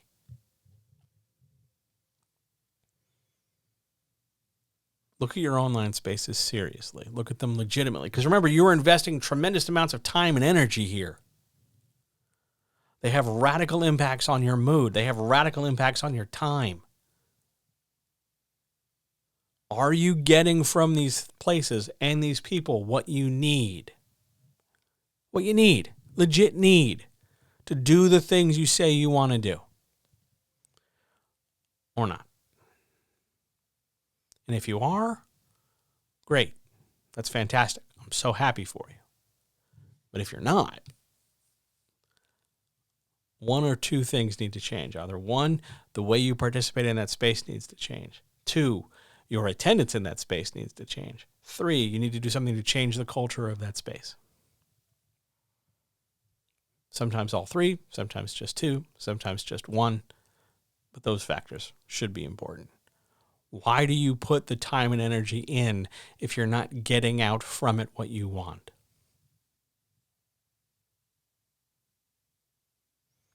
Be really careful with how you invest your time. Be really careful with where you put eggs into a basket. Be really careful with where you put your creativity, so that you're not constantly doing it performatively, so that you're not doing it vicariously. Make your own progress. Put people around you to help you do that, not just to facilitate, like, hey, a cover person, I need a cover. Put it around you to facilitate your own individual growth beyond just the structures of, hey, I'm making a book. You can do this. You can help flesh yourself out. You can help develop yourself and your career and your writing by just questioning where you invest your time and energy.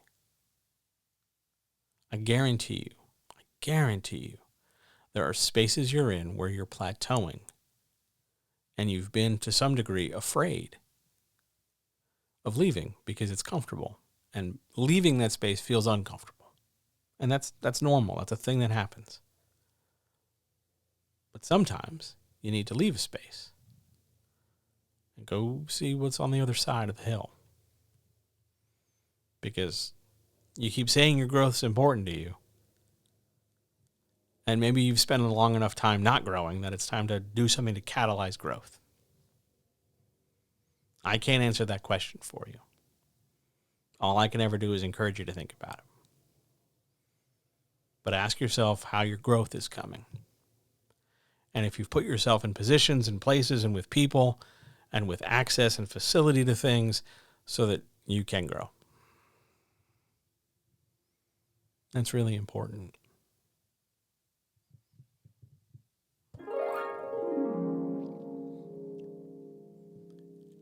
And that are the 12 questions for this evening. Are there any last questions from chat?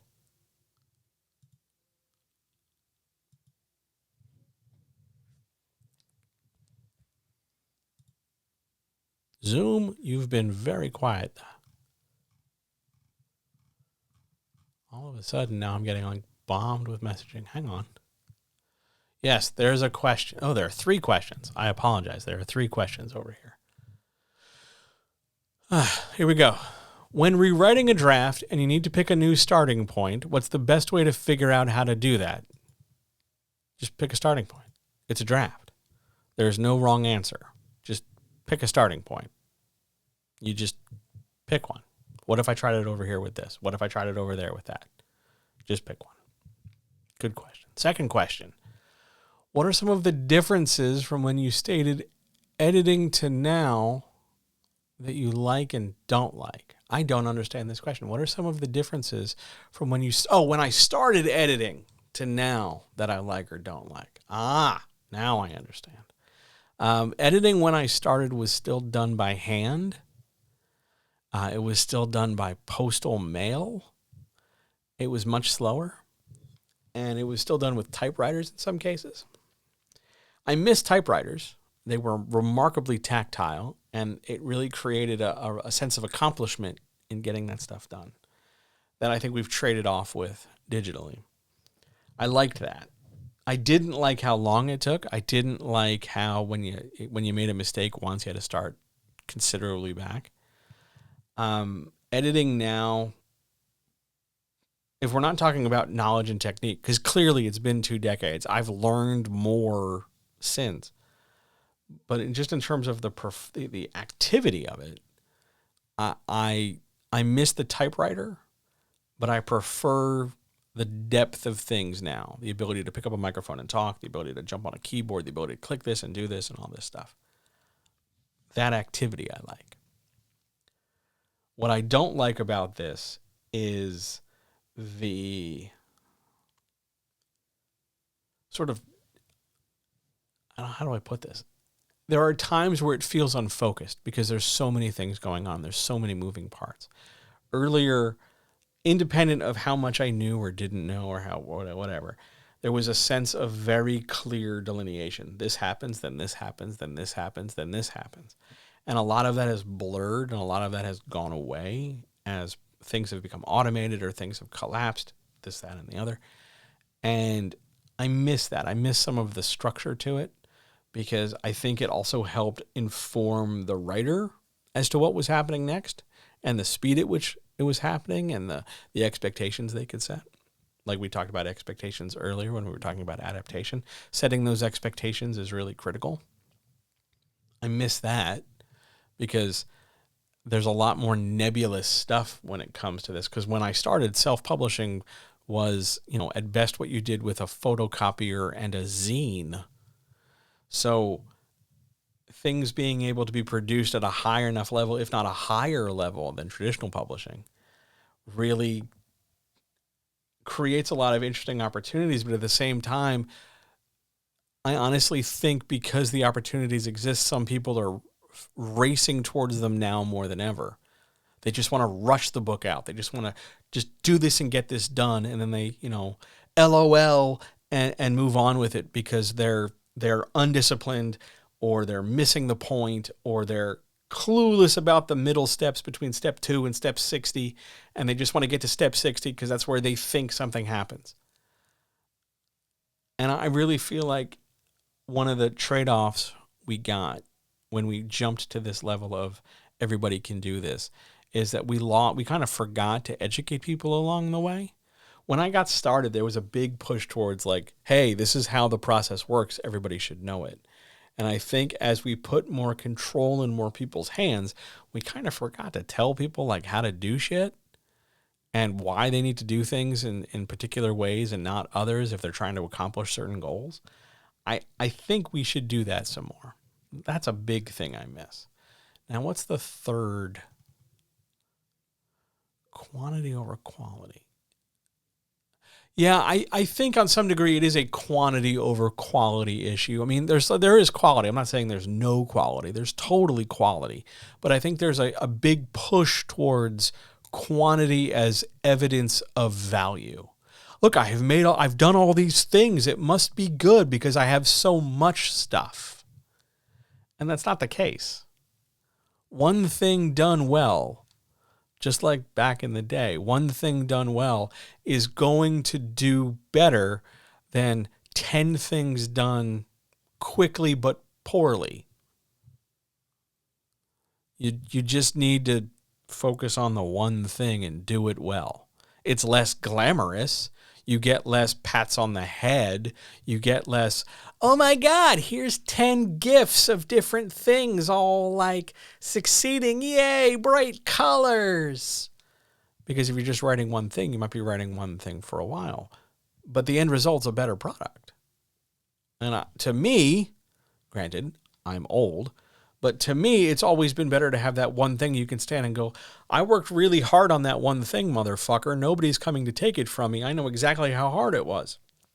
Rather than I have this and this and this and this and this and this and this, and I do 2% work on everything all the time. No one cares if I'm exhausted. Just focus on that one thing and do it to the best of your ability. It's going to make a huge difference. What is hybrid publishing? I want to make sure I'm seeing this right. I really wish I could make this font fucking bigger. What is hybrid publishing? Hybrid publishing is a combined publishing response or approach, I should say, where some material is traditionally published and some material is self-published. But I'm not talking how do I explain this? Early in its lifespan in hybrid publishing, you could traditionally publish books 1, 2, and 3 and then self-publish books 4, 5, and 6. That model has pretty much gone away because the traditional side kind of clamped down on that stuff. They put different rules and different contracts. They made that more difficult. It's not really feasible anymore. What has happened in its place, and I think honestly it's a little bit better, but what's happened in its place is the idea that you're going to traditionally publish some amount of content. Let's say books 1, 2, and 3. I'm just going to make numbers up. Books 1, 2, and 3. But you're going to self-publish, stories and books and other material that are not necessarily books 4, 5, and 6, but are maybe, story 1C and story 2B and story, 3 D, E, and F. They're supplemental. You're filling in different gaps without necessarily creating necessary sequential material.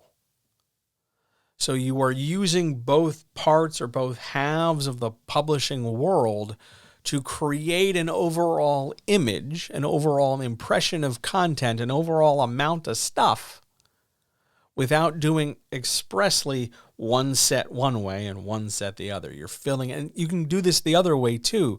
You can self-publish books 1, 2, and 3 in this example, and then traditionally publish supplemental material that sort of relates to it. The hard part, more so now than before because of the way traditional publishing clamped down on this, the hard part is getting traditional publishing okay with sort of you expanding the material and controlling those rights because they're sort of adjacent to the traditionally published work. Some publishers get real fussy about the idea that they're publishing books 1, 2, and 3, but you're out over here making book 1-C yourself. It's too similar to book 1.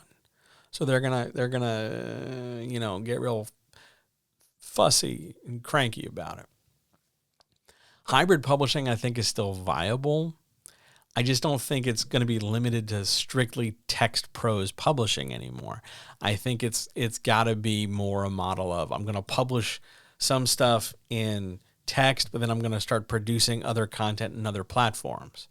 Like I'm going to publish books, but then I'm also going to do, you see this in non-book spaces. Like there's content streamed in a streaming community, like an actual play role-playing game or a radio drama or something serialized, but then there's also print material next to it. There's a YouTuber who produces content, and some of their best material gets packaged and published.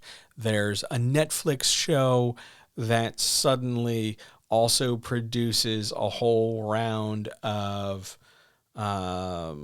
physical material, like gimmicks and hats and shit. I don't know. I think hybrid publishing needs to be more than just limited to publishing in terms of publishing pieces of paper with words on it and migrated into publishing as in the production of stuff that's all related.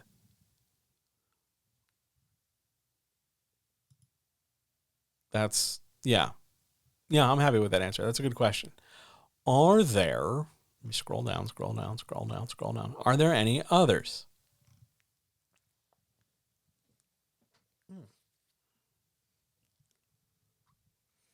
As I get a headbutt from the cat.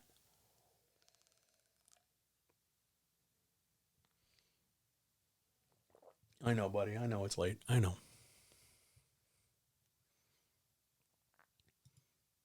Other questions? Other issues? Else we will go to the outro. All right. I think it's outro time.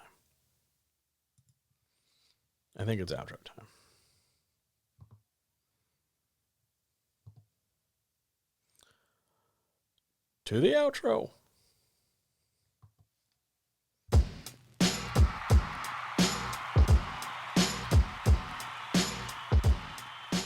Wait. There's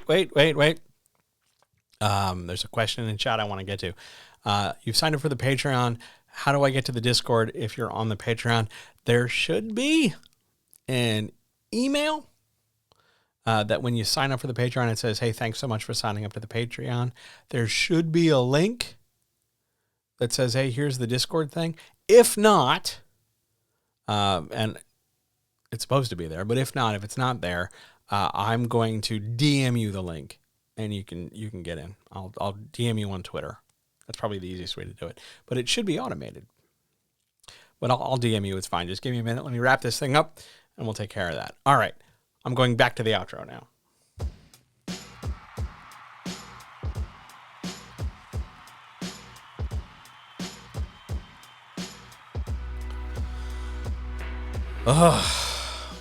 What a wonderful night. How delightful everything was. This was great. Thank you so much for being here. Thank you for letting me talk about, contracts and boundaries and writing spaces and resolutions and adaptation in television series and all that good stuff. Thank you so much for everything. Thank you for being here. I really appreciate it. Thanks for listening to this. If you're listening to the podcast feed, thanks for watching this. If you're watching this on YouTube, please like and subscribe and click that little bell for notifications, because that will literally, help me feed myself. Like, I know that's what we talk about, but that legit makes a difference, because if more people see this, then I get to eat. And if you're watching this on Twitch, please consider following. Following is free. And if you want to get more involved and get more out of this, by all means, jump on the Patreon, patreon.com/JohnHelpsYouCreate, or give me a subscription over on Twitch, because that directly helps me put food in my face. And it means the world to me. And yet again, as per usual, you guys save my life every week. I'm thankful for each and every single one of you. I'm thankful for every discussion. I'm thankful for all of this. The next time we will talk, let me look at my calendar here. The next time we will talk will be December the 20th. That's next Monday night. I don't know the topic. That announcement will be made on the Discord and then probably on Twitter shortly thereafter. So the next time I will see you for that. And then I have to tell you this is important. The very last stream of the year, the very last stream for 2021 is next Wednesday, December the 22nd, with sort of a holiday wrap-up writers chat. That is our last stream, although there might be a surprise stream on the 27th. I don't know. I haven't decided yet, but definitely the last writers chat's going to be a last sort of big hurrah for the year. Well, we'll cross that bridge when we get to it. Until then, all power to all people. Please take care of yourselves. Tell people you love them. And I will see you guys very, very soon. See ya!